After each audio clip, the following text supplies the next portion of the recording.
정보회사에서 만난 거죠. 그 3명. 신부들은 모두 친척, 친구들인 상황에서 와이프 나이가 29, 94년생인가? 만나고 나니까 이제 막 그런 얘기가 나오는 거예요. 애도 있다. 일하러 안 보내주면 이혼하겠다고 그래서 그 동생의 와이프 친구도 나갔고 바로 이제 차를 타고 그쪽 날아갔죠. 경비 아저씨는요, 아내를 생생하게 기억하고 있었습니다. 다 베트남 말을 하더래요. 근데 그 옆에 있는 게 와이프 맞더래요. 차가 와서 데려가기도 하고 막 그랬대요. 거의 노래방이라고 봐요. 뇌출 쓰러졌어요. 거의 식물인간이었죠 거의. 상상했던 그 이상으로 좀 처참하네요.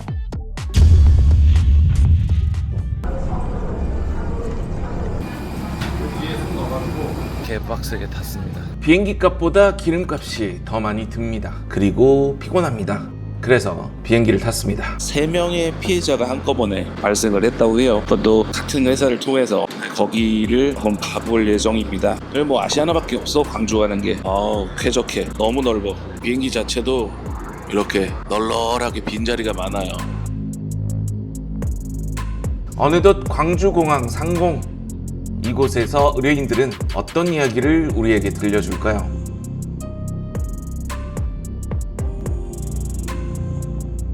광주의 한 국제결혼회사, 한꺼번에 3명의 피해자가 발생한 상황. 저는 의뢰인의 집으로 찾아갔습니다. 네, 안녕하세요. 두부부의 정PD입니다. 저는 지금 광주에 있는 한 아파트 단지에 나와 있습니다. 여기서 아내들이에요. 이번엔 아내들이 도망갔다. 때로 도망을 다닙니다. 그 이야기가 있어서 대체 어떤 내용으로 도망을 갔는지 그 이야기를 한번 들어보려고 합니다. 근데 가슴이 아프고 진짜 치가 떨리는 사연이 또 있습니다. 이 내용은 저랑 안에 들어가서 한번 확인을 해보시죠.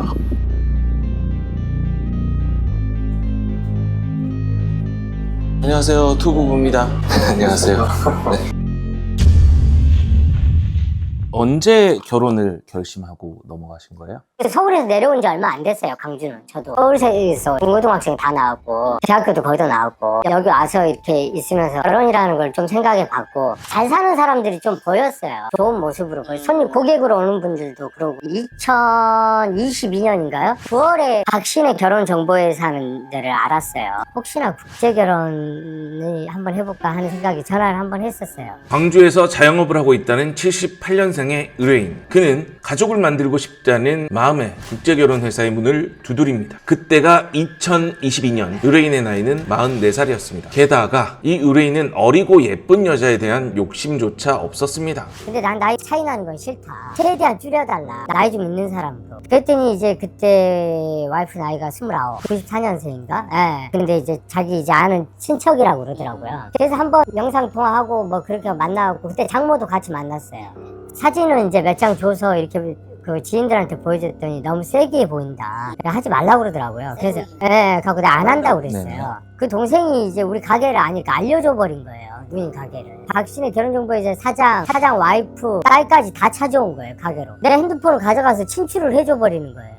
그 사람 이제 연락을 서로 하다 보니까 정이 쌓이잖아요. 뭔가 미심쩍은 상황의 연속. 의뢰인은 이 결혼의 진행을 멈추려고 했지만 업체는 막무가내였습니다. 그렇게 이 여성과 연락을 시작하게 된 의뢰인. 그 연락을 어느 정도 하셨어요? 별로 안 했죠. 한 달? 그리고 내가 넘어갔어요.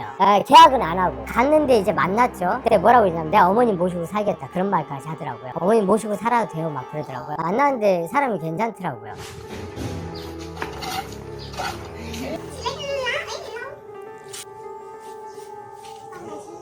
둘이 한 사촌인가? 약간 향이 그쪽 향이 나네. 향은 약간 있다고.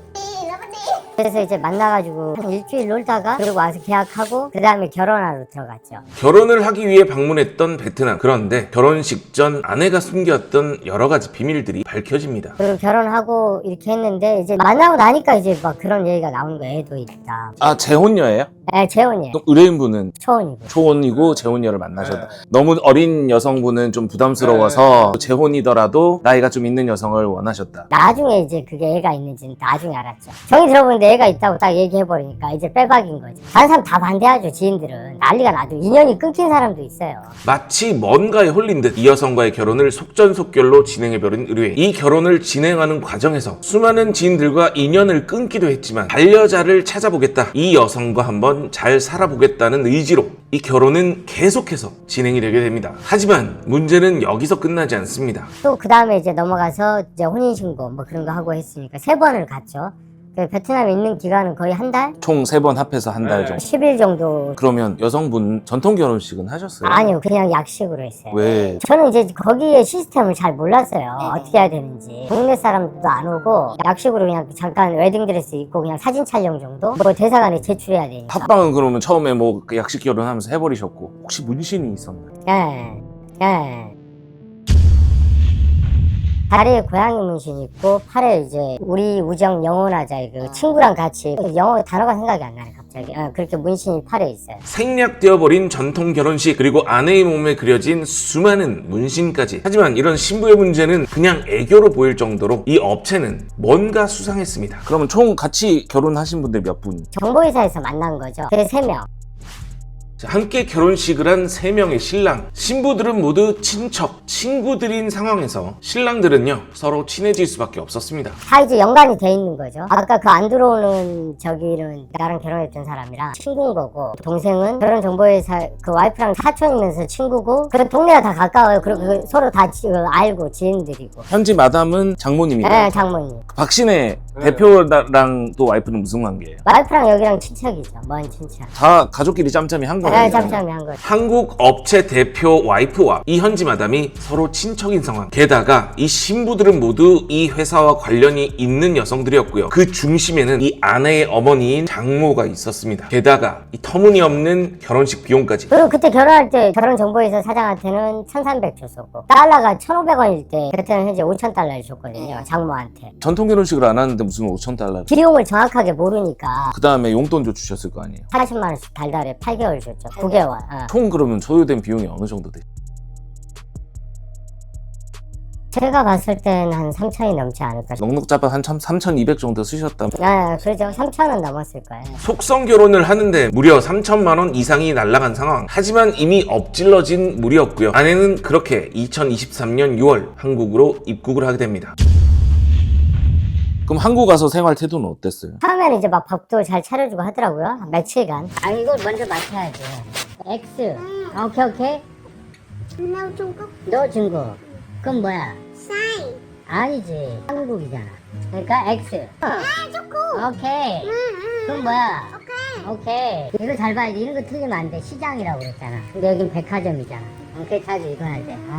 그러고 나서 이제 적응이 안 되니까 잠은 2시까지 자요. 내가 2시에 일어난 걸로 잔소리를 한번 했었어요. 맨날 2시까지 자고 3시까지 자고. 한 달까지는 참았는데 그 이후로는 이제 한국 생활을 좀 저기 해야 되지 않냐. 왜 나가는 걸 싫어해. 나는 좀 여행도 해보고 싶잖아. 나가는 걸 싫어해. 2시까지 무조건 자요. 커튼 다 이렇게 암막 커튼 쳐놓고. 그럼 내가 배고프다 밥 먹으러 가자 막 예언해야 가는 거야. 그래도 놔뒀어. 근데 이제 또 외박을 해. 외박을 또 당연시 생각하더라고요. 외박을 당연히. 잠은 집에서 자라. 동생 집이니까 외박해도 된다. 뭐 이런 식으로 얘기를 하더라고요. 그리고 오자마자 여권을 잃어버렸다고 하는 거예요. 여권 뺏어갈까봐. 야, 내가 그래가지고 나중에 보니까 뭐 잃어버리긴 뭘. 결혼정보회사 그 사장 와이프가 동생이라고 그랬잖아요. 사촌 동생. 그 집에다 다 갖다 놨어요. 짐도 갖다 놓고. 자, 늦잠은 기본이고 잦은 외박과 수많은 거짓말들. 하지만 그런 거는 참을 수 있었습니다. 의뢰인을 가장 심란하게 만들었던 건 바로 이 아내의 개나 줘버린 인성이었죠. 그리고 제가 가기 전에 피자집을 빨리 오픈했어요. 권리금도 겁나 줬어요. 잘 되는 데라. 피자집을 부랴부랴 했는데 또 안 한다는 거예요. 같이. 그러니까 매출이 3,000 정도 나왔거든요. 내가 이제 배달 좀 뛰고 그러면 한 1,000만 원 남겠더라고요. 그럼 280 줄 테니까 그냥 하자. 그렇게 하자고 할 때 안 한다고 그러더라고요. 근데 오자마자 정신없이 바빴거든요. 놀러 온 나이 지극한 형님이 막 도와주고 있었어요. 다른 사람 같으면 와이프면 일을 도와줘야 안 도와줘요. 도와주죠. 근데 카운터 옆에 통장부터 보고 있더라고요. 그래서 그때 이 사람 아니구나. 그러고 와서 문화적인 차이도 있긴 있었을 거예요. 그랬는데 이게 보면 순간 다 거짓말이더라고. 그리고 돈에 대한 집착이 너무 강하고. 아내의 과도한 돈에 대한 집착, 같이 일을 함께 하자며 가게까지 오픈을 했던 이 남편의 제안을 무시하고 아내는 말도 통하지 않는 지방으로 홀로 일을 하러 가겠다고 이야기합니다. 결혼 생활을 하면서 얼마나 실질적으로는 2개월이죠. 거기 일하러 안 보내주면 이혼하겠다고 그래서 그럼 한번 가서 해봐라. 어디를 갔었나요? 진주에 아는 언니가 있다고 여기 데리러 왔더라고요. 그래갖고 어디서 일할 거냐, 공장이래요. 공장. 그래서 갔어요. 막 연락도 안 되고 7시 정도에 전화하면 전화기를 막 꺼버리는 거예요. 그래서 그 다툼하다가 전화 정도는 통화하자. 그래갖고 10일 만인가 하여튼 전화가 왔어요. 다시 데리러 오라고. 그래갖고 데리러 갔죠. 한 일주일 만에 다시 왔는데 뜬금없이 한다는 소리가 한국 남자들 섹스를 좋아해. 돼. 나 돈 많이 벌어. 막 그런 소리나 해대고. 진짜 나도 이혼 생각하고 서류를 다 물어봤죠, 법원에. 뭐 필요하냐고. 스트레스 받으니까 이렇게 살아봐 뭐하냐고. 빨리 이혼을 하고 그냥 사는 게 낫겠다. 근데 와서 이렇게 지 친구도 들어오고 하니까 갑자기 또 이혼을 안 한다는 거예요. 아니 대체 어디서 일을 했길래요? 한국 남자들은 잭스를 좋아한다는 이런 어이없는 말을 배워왔으며 그걸 또 남편에게 내뱉은 걸까요? 결국 의뢰인은 모든 것을 포기합니다. 그 다음부터는 이제 애 성격을 아니까 내가 대부분 맞춰줬어요. 싸우지 말자. 일건 말건 그리고 돈도 그냥 10만 원이나 20만 원 놓고 나오고 다 맞춰줬어요. 잠도 안 깨우고 이제 2시, 4시, 10시까지 자든 뭐 내가 아무 말 상관 안 하고 그러다 보면 다투니까 그것도 이제 맞춰주려고 다 했었던 거고. 근데 어쨌든 온 지 한 일주일에서 10일 정도 있다가 바로 나갔죠. 그래서 동생의 와이프 친구도 나갔고 말씀을 안 드리고 나간 거예요? 저녁에 나간 사진이 있거든요. 근데 찾을 생각을 안 하셨던 거예요? 아니죠. 언니랑 통화하고 다 했죠. 성격이 어느 정도냐면 외박을 하고 나서 싸웠어요. 소리를 깰깰 지르는데 아파트 떠나갈 정도예요. 내가 미안하다. 화낸 건 미안하다. 끝내 택시 잡아갖고 가버리더라고요. 함께 결혼을 했었던 그 일행을 데려가기 위해 장씨 돌아왔던 걸까요? 아내는 또다시 짐을 챙겨 집을 나가버립니다. 그리고 더 이상 연락이 되지 않았습니다. 아내분 흔적이나 이런 게 있나요? 이거 다 놓고 갔잖아. 이런 거. 이게 전부 다 그 아내분. 이거 뭐 이런 거 뭐 다 이렇게. 아.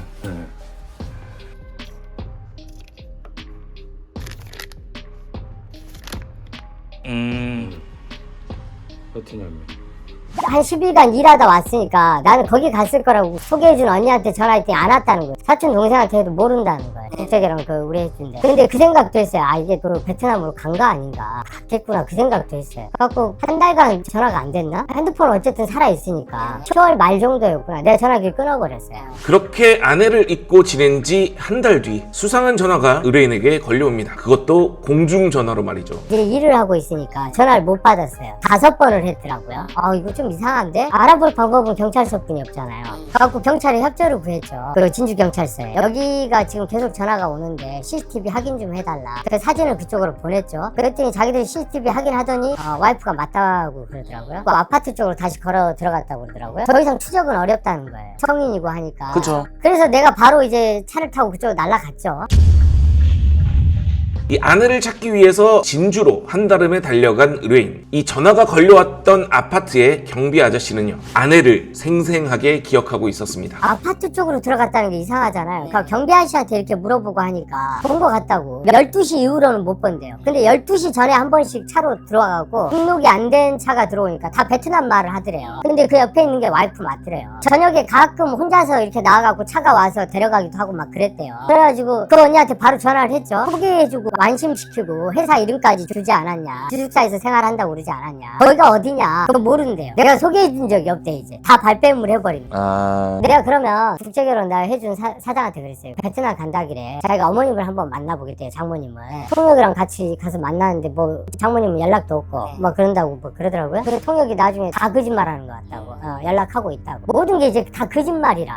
아내를 쉽게 찾을 수 없는 상황. 그리고 그 누구도 이 의뢰인을 도와주지 않았습니다. 아니 도와줄 수가 없었다는 게 맞는 말이겠죠. 이미 그녀는 무적의 F6 비자, 게다가 2년짜리 비자를 받았기 때문이죠. 그리고 그 비자는 2025년 6월 달에 만료가 됩니다. 아내분이 어디에 일한다고 의심이 되는 상황이에요? 진주 뻔한 거 아니에요. 와이프 언니라는 사람이 다 발뺌하고 시간대도 7시 이후로 전화도 안 받아버리고 경비 아저씨도 12시 넘어서 거의 들어오고 어쩌다 한번 들어오면 그리고 어떤 차가 와갖고 데리고 간다고. 어디서 일을 했는지 난 정확히는 확답은 못하겠는데 거의 노래방이라고 봐요. 그리고 또 거기가 그 엄청 형성돼 있더라고. 진주, 창원이죠. 나도 처음 알았어요. 뭐 아시는 분들은 아시겠지만 이 진주에 가면요, 아예 길거리가 마치 베트남인 것처럼 금성 홍기가 벽에 붙어있고 막 그렇습니다. 게다가 이 노래방 수십 군데가요, 모조리 이 베트남 노래방입니다. 제가 실수한 거를 이제 나도 좀 생각을 해봤어요. 뭐를 실수했을까? 남자들이 할 수 있는 실수, 술 먹고 실수한다든가 뭐 폭력을 쓴다든가 뭐 그런 거는 아예 전혀 없었으니까. 그리고 의뢰인은요, 아내와 몇 번 만나서 한국 적응 등을 도와주기도 했던 한 베트남인 여성에게 전화를 걸어서요. 대체 아내가 어떤 이유로 가출을 했는지 알고 싶었습니다. 아직도 안 와서 그냥 빨리 이혼하고 싶어서 형수님이 혹시 그때 난이하고 얘기했던 걸 한번 좀 얘기해 줄 수 있어요? 여기 우리 가게 단골이에요. 난이를 와이프를 자주 봤어요. 뭐 문제가 있었나 없었나, 그러니까 남편이 뭘 잘못했거나 그게 있었나. Là em chào chị ạ. Chị ơi, anh ấy có nhờ em nói chuyện điện thoại với chị ấy thì để em nghe xem anh đến bảo gì xong em nhắn lại với chị nhá. Dạ chị đợi chị nha. Không cho tiền gì đó thì lúc đầu là mới nói thì ông này vẫn cho tiền mà cho ăn khác như mấy chục á. Lại đồ ăn rồi thì không có mua trong tủ. Thì nghe Lan nó kể vậy. 네, vâng. 근데 용돈 너무 안 주고 한 달에 몇만 원밖에 안 준다고. 저기 냉장고에서도 음식은 안 사놓고 먹은 것도 없대. 너무 까다롭고 그랬대요. 까다롭고 뭐. 돈을 주지 않았고 먹을 것을 주지 않았다. 그리고 너무 까다로웠다. 이 핑계들은요, 어디서 누가 조언을 해주는지는 모르겠습니다만 우리 모두 잘 알고 있습니다. 모든 가출 여성들이요, 마치 녹음기를 튼 것처럼 똑같은 대답을 앵무새처럼 말한다는 걸요. 그러니까 이게 거짓말이 너무 일상화돼갖고, 왜냐면 하루에 한 번씩 내가 마트로 가자고 그랬거든요. 일주일에 돈 달라고 그러면 주고, 실질적으로 준 용돈이 100만 원이 넘어요. 이 사람은 사람을 많이 그리워하더라고요. 일주일에 한 번씩 거기 동생한테 데려다 주고, 베트남 결혼한 분들 이렇게 같이 밥도 먹고 저기 연결도 해주고 통화도 하라고 그러고 계속 연결해주세요. 통역이 몇 명이 붙은지 몰라요. 근데 하나같이 하는 말이 그거예요. 빨리 헤어지라고. 그러니까 거짓말로 이렇게 얼룩져 있는 거예요. 차라리 때렸다고 그러면 속이 시원하겠어요. 그게 말이 됩니까? 뭐 돈을 안 줬다니 뭘 했다니. 이제는 사람을 믿기조차 힘들어져 버렸다는 이 의뢰인. 대체 이 결혼은 어디서부터 잘못된 걸까요? 근데 결혼 자체부터 실수한 거예요. 그 사람은 결혼할 사람이 아니에요. 그러니까 제가 보기에는 처녀인 줄 알았는데 애가 있는 여자였다 했을 때부터 중지를 하셨어야 돼요. 맞아요. 문신이 보였을 때 중지를 하셨어야 된다. 전통 결혼 안 하셨을 때도 중지를 했어야 된다. 제일 큰 실수하신 건 제가 보기에는 비자 2년짜리를. 싸워갖고 이혼할 수도 있고 뭐 할 수도 있지만 이렇게까지 속이고 막 그럴 줄 몰랐죠. 사람이 함정에 빠지는 거예요. 여기 사촌 동생도 있고 여기 그 국제결혼한 사람이 또 친척이고 하니. 그러면 총 같이 결혼하신 분들 몇 분이? 정보회사에서 만난 거죠. 그래서 3명. 함께 결혼식을 한 3명의 신랑. 신부들은 모두 친척, 친구들인 상황에서 신랑들은요, 서로 친해질 수밖에 없었습니다. 근데 그 동생들하고 강주다 보니까 친해져 버린 거예요. 다 이제 연관이 돼 있는 거죠. 아까 그 안 들어오는 저기는 나랑 결혼했던 사람이랑 친구인 거고, 동생은 결혼정보회사 그 와이프랑 사촌이면서 친구고, 그리고 동네가 다 가까워요. 그리고 서로 다 알고 지인들이고. 먼저 진주로 도망을 가버린 이 의뢰인의 아내. 그렇다면 나머지 2명의 아내들은 어떻게 되었을까요? 같이 결혼하셨던 분이, 그분은 그러면 잘 살고 계세요? 같이 결혼했던 3사람이 있어요. 여기서 한 사람은 와이프의 오래된 친구, 같이 문신도 했던, 우리 우정 영원하자 forever 뭐 이런 식으로. 진주로 도망간 아내의 절친이었다는 이 여성. 팔에 똑같은 레터링 문신을 새길 정도로 이 2사람은 아주 막역한 사이였다고 합니다. 그리고 이 여성은 나주에서 자영업을 하고 있는 30대의 신랑과 결혼을 하고 한국어를 공부한 뒤 비자가 나오기만을 기다리는 중이었다고 합니다. 거기는 아예 안 들어왔고 입국도 하지 않고 연락을 끊어버렸다는 이 여성. 이게 대체 어떻게 된 일일까요? 아예 안 들어왔어요? 근데 왜 안 들어왔대요? 그냥 오기가 싫었대요. 그 이후로도 통화를 했어요. 이 여성분이 안 들어오셨다고 들었는데, 어떻게 하고 말고 혹시 뭐 비자까지 다 받고 제가 물어보니까 비자가 안 나왔다고 거짓말을 하더라고요. 그럼 일주일, 2주일 있다가 제가 전화해서 물어봤죠. 그러니까 대사관은 나왔다고 했는데 그 뒤로 문자 보내고 한국 안 간다고 딱 그러더라고요. 근데 뭐 미안하다 뭐 이런 문자가 왔다고 하던데 그건 또 보낼게요, 문자 하나. 안정된 일을 찾았기 때문에 한국에 가고 싶지 않다. 대체 이게 무슨 개같은 변명인지 모르겠지만 아무튼 그런 변명을 합니다. 대체 결혼을 어떤 생각으로 선택을 하고 상대 남성을 어떤 존재로 인식을 하는지 정말 한숨밖에 나오지 않는 그런 문자죠.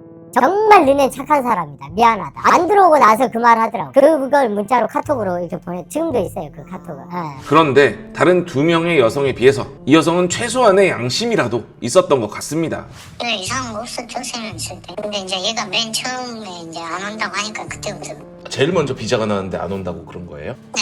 그리고 뭐 재추진해준다고 사장이 뭐 돈 받아갔다는. 그래갖고 이제 자기가 돈이 없다고 빌려달라고. 사장이 돈을 빌려달라고 했다고요? 네. 그래갖고 한 500 빌려줬죠. 그 돈은 받으셨어요? 아니요, 그냥 그대로 갔죠. 그 사장은 지금 어떻게 된 거예요? 업체에 대해서 그 뭐 보상을 해달라 뭐 이런 얘기는 안 하셨어요? 좀 못하죠. 왜요? 감옥에 들어가 있으니까. 감옥에 들어가 있으니까. 감옥에 들어가 있으니까. 감옥에 있는 걸로 알고 있는데요. 실형을 받고 감옥에 들어간 이 업체의 사장. 아니 대체 무슨 일을 하고 살았길래 이 결혼업체의 사장이란 사람이 감옥에까지 들어가게 된 걸까요? 비트코인을 한번 3억을 잃었다가 그 다음에 또 3억을 했는데 압류까지 또 들어오고 막 그런 거예요. 그 다음에 이제 또 돈이 이제 궁하잖아요. 그러다 마약을 손을 댔더라고요. 마약을 한 거예요, 아니면? 그러니까 지게꾼이라고 하죠. 그 전에 한번 받아서 던지긴 했어요. 그러고 나서 그 다음에 또 받으러 갔는데 그게 이제 촉보가 돼서 거기서 잡힌 거예요. 근데 그 양이 3kg가 넘는다고 그러더라고요. 그걸 이제 나중에 알았죠. 경찰서에서 전화 왔더라고요. 그러면 사장은, 남자는 감옥에 가 있고 그 여자 사장은? 근데 뭐 맨날 울고 불고 뭐 저기 한번 면회도 가고. 소송해야 되는데 그럴 바에 제가 일하고 버는 게 더 빠를 것 같아서 더 이상 뭐 엮이고 싶지도 않고요. 결국 업체 사장이란 사람은 감옥에 갔고요. 업체는 폐업을 하게 됩니다. 피해는 보상받을 길이 없어졌고요. 사건은 점점 미궁 속으로 빠져들어갑니다. 그리고 마지막 피해자. 또 한 명은 그 국제결혼 해준 회사의 사장 와이프의 친언니예요. 우리 와이프하고는 또 사촌이고. 도망간 아내의 사촌, 업체 사장 와이프의 친언니였다는 이 여성. 성격이 정말 좋고 막 그 요리도 잘하고 한 줄 알았더니 들어왔는데 일주일 내내 일만 해. 저기 어디 밭일을. 체력이 좋거든요. 주말엔 좀 쉬면 안 되냐. 주말도 일한다. 그럼 주말을 하지 말자 막 싸우면서 타협을 했어요. 그러니까는 답이 없는 거죠, 결론은. 그 여성은 지금 잘 살고 계신 거예요? 아니죠. 우리 와이프 나가고 나서 좀 있다가 바로 나갔죠. 지금 아마 같이 있지 않을까 싶어요. 아내가 가출을 하면서 이 여성 역시 사라집니다. 계획적이었다고 밖에 생각되지 않는 상황. 같이 계획을 하고 여행을 가는 건 많이 봤지만 같이 계획을 하고 가출을 한다는 건 정말 듣도 보도 못한 상황이죠. 정말 놀랍고 또 놀랍습니다. 자, 그러면 이 가출 여성의 남편은 어떻게 되었을까요? 그리고 얘는 거의 막 우울감에 있다가 얘기해도 될까요? 뇌출혈로 쓰러졌어요. 뇌출혈로 쓰러졌어요.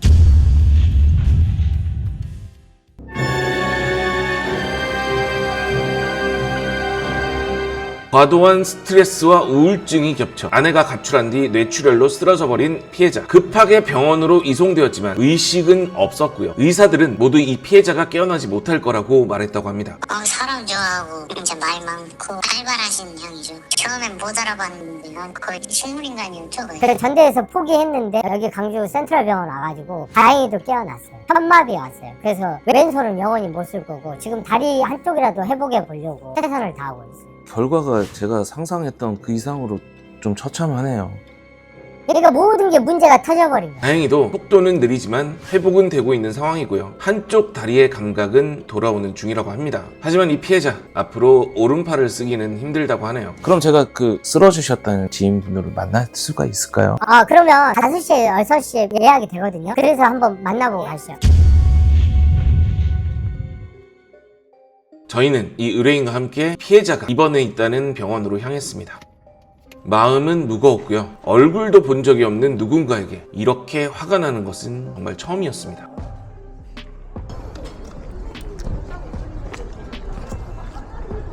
형이 자주 올라오고 해도 이제 가고 오픈해갖고 자리 잡고 있어. 자주 못 왔어. 사람들은 괜찮아? 그래도 이렇게 의사소통하고 대화하는 게 어디냐. 찹친 좋아했어. 언제 쓰러지신 거예요? 6월 말이었나? 7월 모레. 4개월 전 뇌졸중으로 쓰러져 이송이 되던 도중 뇌출혈이 발생해서 의식을 잃었던 상황. 다행히 깨어났지만 간신불수가 되었습니다. 면회 갔었어요. 한 달에 한 번씩. 그러다 이제 한 달 지나니까 이제 조금 돌아오고요. 그때는 기억도 없고 이제 한 2달 지나니까 이제 조금 이제 기억 돌아오고요. 생활 계속 하고 있으니까요. 네네. 자주 가려고 했는데 가면 저도 우울해질까봐. 근데 요새 좀 안 가세요. 나가고 나서 나한테 전화를 많이 했어요. 내가 우울감이 되게 심하더라고. 그거에 대한 스트레스가 계속 쌓이고 나는 그 정도일 거라고 생각을 못했죠. 그리고 한 1년간을 그렇게 쌓인 거죠. 한 번에 터진 거죠. 그 여자가 도망갈 이유가 있었을까요? 이형 여자는 처음부터 마음이 없었던 것 같았어요. 그래서 하지 말라고 계속 했거든요. 처음부터. 근데 너무 좋아하니까 좋아하시면 형님이 하시는 거니까. 근데 이제 일이 이렇게까지 커질 줄 몰랐죠. 처음에 한국에 들어왔을 때 어떻게 지내셨어요? 각방 썼어요. 각방을 쓰셨어요? 예. 코 본다고. 그러고 나서 어느 날 보니까 약이 있어. 약을 보니까 피임약이야. 그리고 또 어느 날 그러고 섹스를 하자고 그랬대. 돈을 달래. 돈을 요구를 많이 했다고 들었어요. 지갑을 해서 돈도 훔쳐갔어요. 아 진짜? 관계를 얘기하면 하자고 돈을 달라고 어쨌든 그렇게 얘기한 거니까. 그랬나요 진짜? 우리 사진 좀 올려라. 결혼했어. 페이스북에 우리가 항상 요구했던 게 안 올려. 절대 못 올려요. 원래 안 올렸지? 끝까지 안 올렸어. 애당초 목적이 다른 데 있었는데 우리가 잘못한 거야. 마지막으로 이 피해 남편이 아내에게 꼭 하고 싶은 말이 있다고 합니다. 집 나간 아내분한테 하고 싶은 말씀이 있으시면 인생 그렇게 살지 마라. 고통받는다.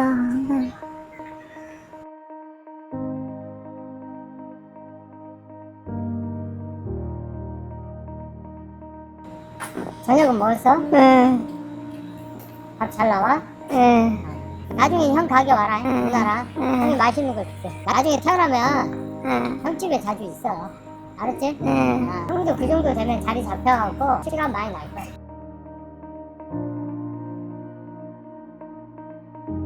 마음을 비우고 편안하게 생각해. 어차피 지나는 거잖아. 그치? 네가 빨리 나와갖고 형이 옆에 있어야지. 그래 안 그래? 형도 빨리 자리 잡아놓을게. 알았지?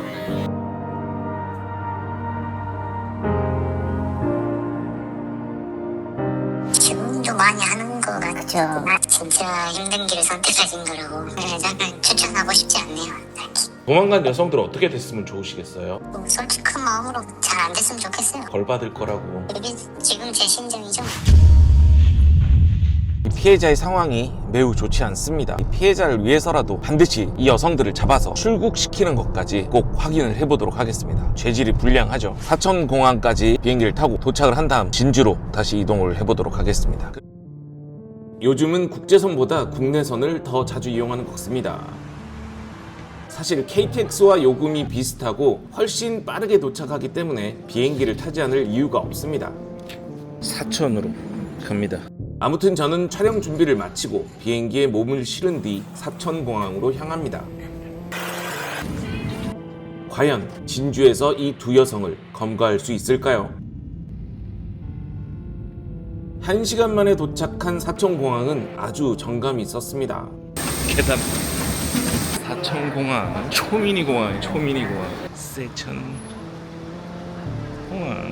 잘했습니다. 2차입니다. 이틀간 저와 함께할 소카에서 빌렸고요. 이 사천공항에서 목적지까지는 약 30분이면 도착할 수 있는 아주 가까운 거리였습니다. 사천공항에 내려서 이제 진주로 가는 길이에요. 일행들을 노래방 인근 만나서 이제 디테일한 계획을 짜야겠죠. 5명이 온다고 하는데 일단 2명은 신랑이라서 함께 들어가진 못해. 3명만 넣어야겠죠. 네, 여보세요? 예, 우리 한 13km 남았어요. 아, 그래요? 저는 지금 15km 남았어요. 우리가 먼저 도착이네요. 그럼 우리가 찍어줄게요. 네. 네. 논개의 도시, 양반의 도시 진주에 입성을 했습니다. 지금은 베트남 여성들에 의해서 막의 도시가 된 곳이죠. 진주 노래방에서 우리는 그녀들의 얼굴을 확인할 수 있을까요? 자, 이분들이 오늘 저와 함께 검거 작전을 해주실 파티원들입니다. 지금 이렇게 파티원들이 구성이 됐습니다. 이 세 분은 어떤 관계세요? 친구고 동생이고. 도와주려고 안 좋게 되었다 해갖고 정말 쉬는 날이고 도움을 드릴 수 있으면 좋죠. 연락 왔습니다. 파이팅 하겠습니다. 뭐 이렇게까지 될 거라고 생각도 못했는데 잘못된 거는 바로 잡아야죠. 또 이런 사태가 벌어지면 안 되죠. 일단 들어가셔가지고 초이스를 하시고 한 10분 정도 있다가 화장실 들어가셔가지고 연락을 주세요. 오늘도 한번 잡아보도록 하겠습니다. 반드시 잡아서 잘못된 거 잘못된 거죠. 참교육해야죠. 자, 일단 계획은 그렇습니다. 해당 노래방에 들어가서 손님인 척 아가씨를 부르고 또 부르고 그 여성이 나올 때까지 계속 부르고 그러다가 해당 여성이 입실을 하면 저희에게 몰래 상황을 전달해주고 저희는 밖에서 경찰을 부른 뒤 노래방을 급습. 요거 아니냐 요거? 여기네. 여기 알겠지? 2층이다. 여기 2층 여기 여기로 들어가시면 돼요. 자, 이제 세 사람 내려. 잘해라.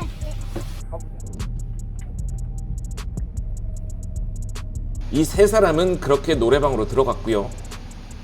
제가 전달해준 카메라를 벽에 부착했습니다. 하지만 아쉽게도 카메라 한 대는 작동 미스로 벽에 붙이는 순간 꺼져버렸습니다. 이따가 확인되면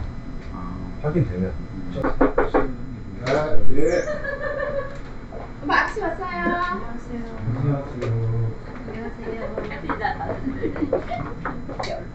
안녕하세요. 다른 사람 되게 조명은 한 명만 더 있어. 어? 한 명 더 있어. 한명 더? 하늘. 아 근데 몇 살이에요? 저요? 비밀이에요.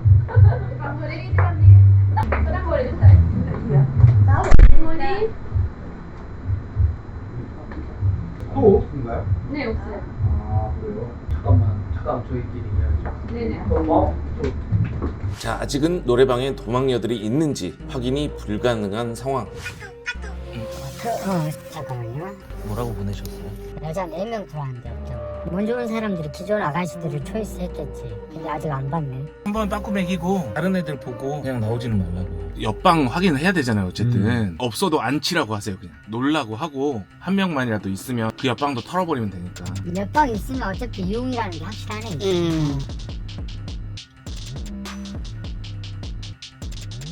아니 목요일인데?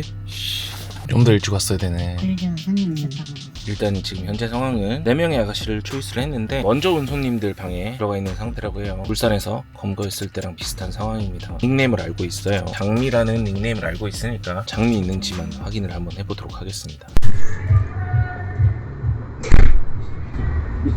고양이 무시. 앉아. 일단 밖에 있으면 좀 신경 못 써. 밖에 있으면. 그 출세 밑에 컴퓨터 주면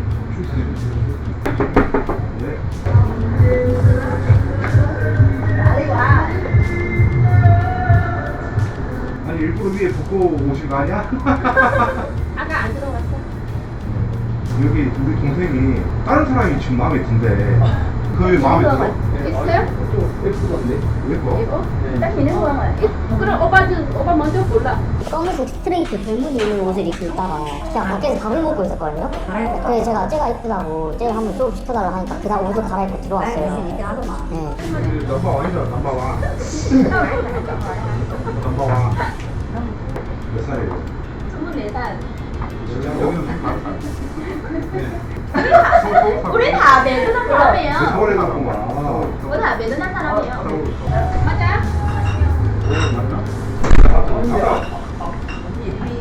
아까 그 친구 맞아? 맞아? 아니, 이거 친구 맞는데? 옷 갈아입었어요. 아까 거기서. 맞아. 깔았어. 맞아. 아니 제가 딱 봤는데 딱 이쁘더라고요. 아니 우리가 이렇게 안 아까 방송에 와서 옷 안 갈았어요. 말아 혼날 머리나. 잘하네. 있어. 장미. 아, 있어요? 아니는 무조건 잡아놔. 네. 자, 이제 그럼 우리 경찰 부를게요. 예. 지금 여기 진주 펑거동에 2층 노래방에서 일하고 2층 노래방에서 유흥업소거든요. 거기서 지금 그 접대부로 일을 하고 있어요. 동생 보내서 지금 같은 자리에 앉아 있습니다. 불법 체류자도 한 명 있고요. 제가 전화 드릴 테니까 전화 좀 받아주세요. 네, 지금 바로 좀 부탁드릴게요. 접수 완료. 출동에 5시간이 걸릴 수 있습니다. 어떠세요 지금 기분이? 안에 있다는데. 똑같아요 지금. 만나면 무슨 말 할 거예요? 할 말도 없네. 담담하네. 제발 노래방은 아니길 바랬지만 결국 아내가 발견된 곳은 진주의 노래방. 이제는 화조차 나지 않는다는 이 의뢰인. 그는 담담한 표정으로 경찰이 오기만을 기다렸습니다. 반갑습니다. 기다려할게요. 그러면은 한국은 뭐게요? 학생이에요? 학생? 아니, 가족이야. 가족이야? 가족이 어디 있어요? 엄마가 한국 사람이랑 결혼했어? 네. 오. 거짓말을 너무 자연스럽게 하더라고요. 제가 물어봤거든요. 한국 온 지 얼마 됐냐. 한국말 너무 유창하게 잘하길래 자기는 5개월 됐다. 그러면 이제 학생 비자로 들어왔냐 그랬더니 자기는 가족 비자로 들어왔다고. 자기 엄마가 한국 사람이라고. 선발대가 확인한 아내의 실체, 저희는 경찰과 함께 노래방으로 진입했습니다.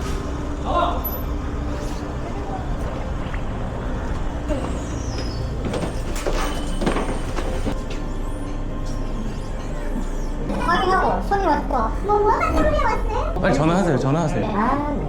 확인하려고 들어왔어요. 네, 근데 관련 분들 다 열어볼 수가 없어요. 그러니까 내가 어디 여기 계신 걸 어떻게 알게 된 거예요? 일행이 들어가 있어요 지금. 요 연락 바꾸자고 하신다는 거는 본 지는 얼마나 됐다고 들어왔어요? 20분 정도밖에 안 됐습니다.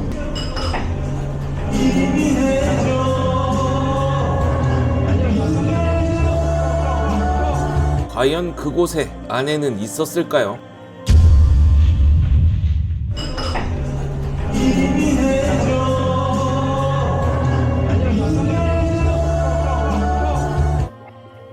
경찰과 함께 들어간 방. 그런데 아내가 있어야 할 자리가 비어 있습니다.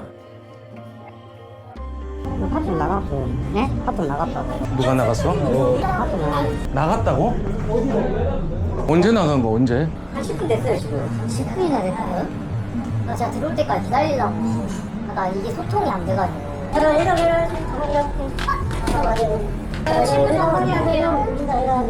신분증. 그래서 봐.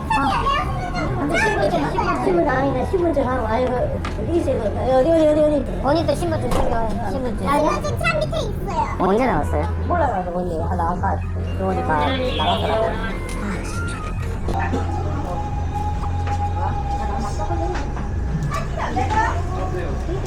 나중에 세력이 연락처.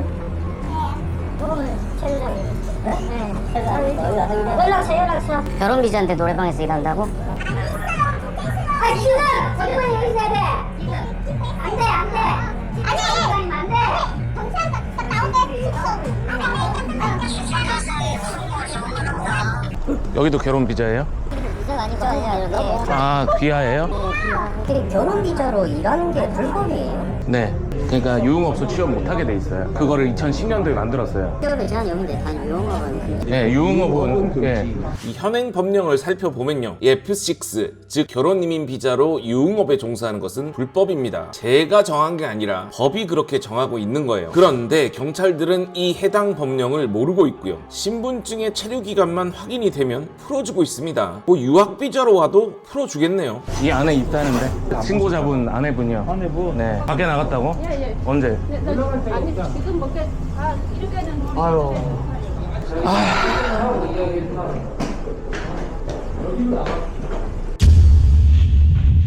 취업 제한이 있는 유흥주점에 불법으로 취업을 해 일을 하고 있었던 상황. 하지만 이 아내는 달아나고 없었습니다. 그리고 아주 당연하게도 이곳에서 일하던 베트남 여성들은 모두 모른다고 거짓말을 하고 있습니다. 아 여기서 일을 했다고 그러면 불법 일을 했는데 오늘 안 나오죠? 지금 일했죠? 그러니까 일했죠? 여기서 일했죠? 안 했잖아요. 여기서 일했죠? 장미 모르는 게 어딨어?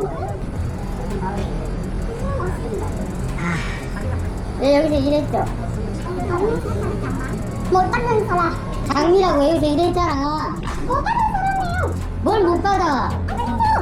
CCTV 확인하면 얼굴 그대로 나오잖아요. 왜 지금 남편이 쓰러져갖고 오늘 내일이에요. 근데 그 정도도 못 해주면 말이 안 돼. 불법은 어쨌든 저기잖아요. 네, 같이 있었어요 옆에. 신뢰가 안 돼. 그러면 CCTV 확인해야 돼. 나가면 어디 나가는지. 도망가 없다니까요 지금.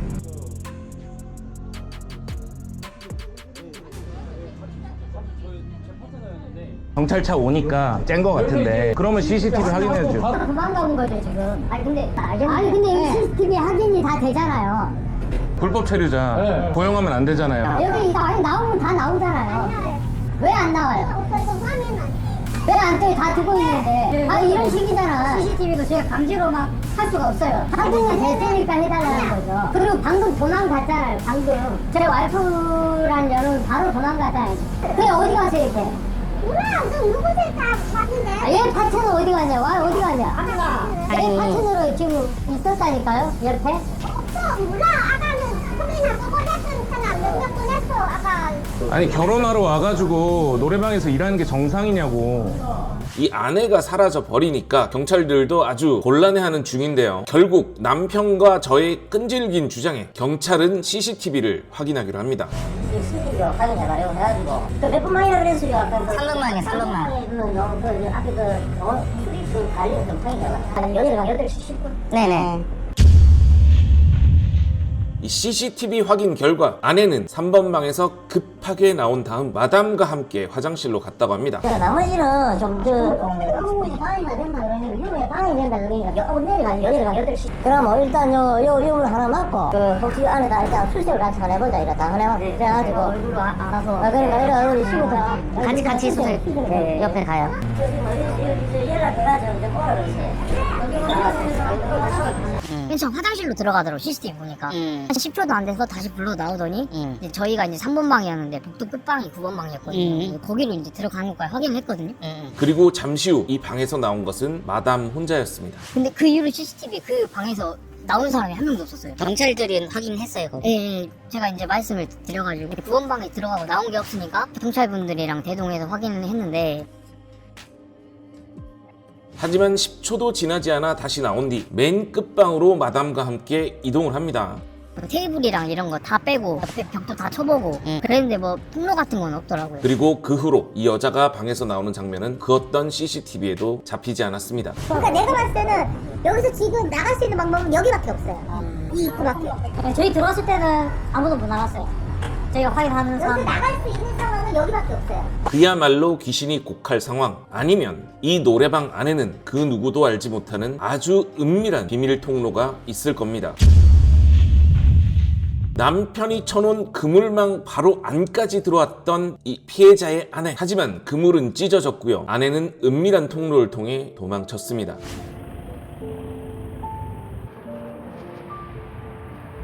당연히 도와드리고 싶죠. CCTV에 다 열고 나가는데 방도 다 뒤지고 지금. 근데 이거 뭐 귀신도 아니고 어떻게 거기서 빠져 나가는 게 안 찍혔는데. 원래 손님도 있는 방도 저희가 양해를 구하고 다 수색을 할 수 있어요. 네. 그래도 우리가 다 일일이 다 확인을 해봤잖아요. 네. 같이 계시던 분도 CCTV 같이 확인했고. 네. 그러니까 그분이 있으면 당연히 우리가 뭐 구체적인 문제가 있으면 당연히 체포를 하겠죠 현장에서. 네. 그리고 좀 도와드리려도 지금 방법이 없어요 지금. 저희 솔직히 구체자가 있으면 체포하는 게 편해요. 그렇지 현장에서. 이런 게 더 어려워요. 그러니까. 이제 알아서 해라. 베트남을 가든 뭘 하든 돈을 언제까지 벌지 모르겠는데 섭섭하다. 그렇게까지 해서 돈 벌어야 되냐? 자식 보기 쪽팔릴 줄 아냐? 노래방에서 계속 일하면 넌 계속 걸릴 거야. 언젠간 꼭 걸린다. 좀 더 서둘렀더라면 이라는 큰 아쉬움이 남았던 이번 검거작전. 하지만 저는 이 검거작전이요 실패라고 생각하지 않습니다. 이 베트남 여성들의 불법 행위에 함께 분노해주시는 제보자들이 있었고요. 이 진주까지 함께해준 여러분들이 있었습니다. 그리고 이 여성들은 이제 돈을 벌고 싶지만 아주 두려울 겁니다. 바로 옆에 앉아있는 이 손님이 제보자가 될 수도 있는 상황이니까요. 그리고 노래방은 이 여성들과 일을 하기 아주 껄끄럽겠죠. 그리고 그 상황들이 반복된다면 저는 이 여성들이 언젠가는 꼭 잡힐 거라고 믿고 있습니다. 하지만 저는 지금 이 대목에서 굉장히 크게 들고 있는 의문이 하나 있습니다. 결혼 이주 여성들의 유흥업소 취업, 그리고 전혀 단속이 이루어지지 않고 있는 현실, 그 이유에 대해 경찰과 출입국의 답변을 들어봤습니다. 결국 이 모든 건 대한민국이 방조하고 있었다는 사실, 이 사실은 다음 콘텐츠에서 확인해 보시죠. 자, 노래방에서 바로 잡을 수 있었지만 쥐새끼처럼 비밀 통로를 통해 도망을 친 이 베트남 여성 2명을 다시 한번 공개 수배합니다. 이 여성의 이름은 딘 티화, 1993년 12월생입니다. 베트남 북부 하이정 출신입니다. 가족을 만들고 싶었던 피해 남편은 고칠 수 없는 장애가 생겨버렸고요. 인생이 망가져버렸습니다. 자, 이 여성을 주목해 주십시오. 베트남 북부 하이정 출신이고요. 94년 6월생인 이 여성은요, 2025년 6월에 비자가 만료되고 불법 체류 신분이 됩니다. 그녀의 이름은 웬티 흐엉이고요. 주변인들은 란이라는 이름을 더 자주 사용하고 있다고 합니다. 그리고 불법 체류가 되기 전에 또 다른 피해자를 만들어낼 수 있습니다. 오른팔에 영어로 된 레터링 문신이 있습니다. 이 여성들은 진주에 있는 베트남 노래방에서 일을 하고 있었고요. 검거 작전 이후 인근의 도시로 도피를 했을 가능성이 매우 높습니다. 이 여성을 보셨거나 피해를 당한 남성이 계시다면 저희 채널로 제보 부탁드립니다. 여러분의 제보가 또 다른 피해가 생기는 것을 막을 수 있습니다. 저희 투부부 채널은 결혼사기 피해자 여러분들의 제보를 받습니다. 아래 제보 메일로 제보 부탁드립니다. 그리고 여러분의 구독과 좋아요로 저희 채널을 응원해 주시기 바랍니다. 여러분의 참여가 더 더 나은 대한민국을 만드는 큰 힘이 됩니다. 감사합니다.